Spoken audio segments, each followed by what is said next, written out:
dia, boa tarde, boa noite, pessoal. Eu sou o professor Everton, professor da Escola Municipal Prefeito Aristeu Pedroso de Almeida. Então aqui preparando uma aula, uma explicação para vocês do tema aspectos demográficos, ou seja, aspectos da população. Demografia é a parte da geografia que estuda população, tá? Então, demos em grego significa população. Então, não vai confundir com outra coisa, hein? Demos igual população. Vou colocar abreviado aqui para vocês já sabem, tá? Demos, população. Bom, nós vamos estudar nesse terceiro capítulo como que a população está distribuída pelo planeta e como que essa população cresceu, né? O tamanho da população, as implicações do tamanho da população, qual é as perspectivas de crescimento populacional no futuro e o que isso implicaria, tanto para a sociedade em relação ao combate à desigualdade, né, à pobreza, quanto também para o meio ambiente, né? Quanto mais pessoas no mundo, muitos acreditam que isso signifique mais poluição, né? Então, muita gente defende o controle da população para que diminua o crescimento populacional e assim diminuir a pobreza e também os impactos ambientais. Será que isso realmente seria uma solução? Bom, todas essas questões citadas são questões que vamos analisar neste capítulo. Bom, pessoal, vou fazer a leitura dos textos aqui com vocês e também vou explicar esses textos conforme nós avançamos na leitura. Vamos lá. Chamamos população ao conjunto de indivíduos que habitam determinado local, região, país ou mesmo mundo, tá? Então, temos a população de Itatinga, de Botucatu, do estado de São Paulo, do Brasil, da América do Sul e do mundo todo. Depende da escala de regionalização que você está utilizando. Obviamente, vai mudar o número de habitantes. É importante fazer censos regulares, né? Fazer a contagem da população. Mesmo com os avanços tecnológicos, muitas pessoas ainda não possuem acesso à internet, nada disso, por isso que o censo precisa de pessoas visitando casa por casa, perguntando quem mora ali, o nome das pessoas, as condições de vida. Normalmente é feito de 10 em 10 anos, mas por causa da pandemia foi adiado. Infelizmente o governo não está fazendo muita força para fazer a contagem da população brasileira, e não só a contagem, né, mas pesquisas que revelam a qualidade de vida do brasileiro através do censo, né? Então, quando falamos em população mundial, são baseadas em estatísticas que todos os países fazem através dos censos em 10 anos. Uma pena que, no momento, estamos contando apenas com dados digamos, em uma situação de perspectiva, tá? São números que são baseados na evolução histórica de pesquisas por amostragem.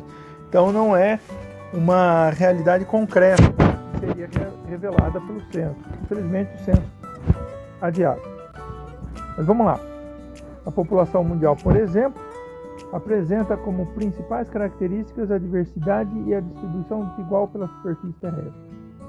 Então, por que diversidade? Pessoal, para vocês terem uma ideia, são 7.000 idiomas conhecidos no planeta. 7.000 idiomas falados em mais de 200 países, tá? Mas essa população, que está em torno de 7 bilhões de habitantes, é muita gente, hein, pessoal? 7 bilhões de habitantes, 7,5 atualmente, tá? 7,5 bilhões de habitantes. Essa população se distribui de modo muito irregular, né? A gente observa que as manchas verdes mais escuras, olha só. Vamos tentar dar um zoom aqui. Não estou conseguindo. Tá, tudo bem, não tem problema. Se vocês olharem aqui, ó, tá mais de perto, quem tem um livro principalmente, vai ver que a cor mais verde corresponde a mais de 1.000 habitantes por quilômetro quadrado. Habitantes por quilômetro quadrado. e as cores mais claras de 0 a 10 habitantes por quilômetro quadrado. Tá? O Brasil mesmo apresenta aqui a região sudeste com a mais densamente povoada, a Europa toda é muito densamente povoada, a Índia, a China, os dois países mais populosos do mundo aparecem bem aqui. Os Estados Unidos, a população é bem distribuída, mas é uma grande população nos Estados Unidos, não tanto quanto China e Índia, tá? Bom, podemos ver muitos vazios, até mais vazios populacionais do que áreas muito densamente povoadas. Na África, a região do Saara, estou riscando, a Sibéria na Rússia, a Austrália, um grande deserto, uma população pequena, o Canadá, um grande território, mas muito frio, população pequena, e assim por diante. Mesmo o Brasil, que na área da Amazônia, a população não é muito grande por causa da floresta densa. De modo geral, pessoal, florestas muito densas, montanhas, desertos, áreas muito geladas são menos povoadas, tá? Regiões litorâneas mais planas são mais densamente povoadas, principalmente quando drenadas por grandes rios que facilitem a agricultura, como foi o caso tanto da Índia, através dos rios Ganges e Hindu, quanto a China, né, através das planícies ali do Rio Azul e Rio Amarelo. Atualmente, a maior parte da população mundial vive em cidades, ou seja, em áreas urbanas. Mas isso também é irregular, viu, pessoal? Na África, ainda a maior parte dos países são rurais, onde a maior parte da população vive em zonas rurais. Na Ásia também, muitos países têm maioria da sua população ainda vivendo na zona rural. Foi só em 2008 que a população urbana ultrapassou a população rural no mundo, tá? Então esse processo chamado êxodo rural, ou seja, a transferência de população de área vem ocorrendo há mais de 100 anos, mas ainda não acabou. Começou com os países desenvolvidos, avançou para países em desenvolvimento, como o Brasil, México,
Então, o crescimento vegetativo é o mesmo crescimento natural de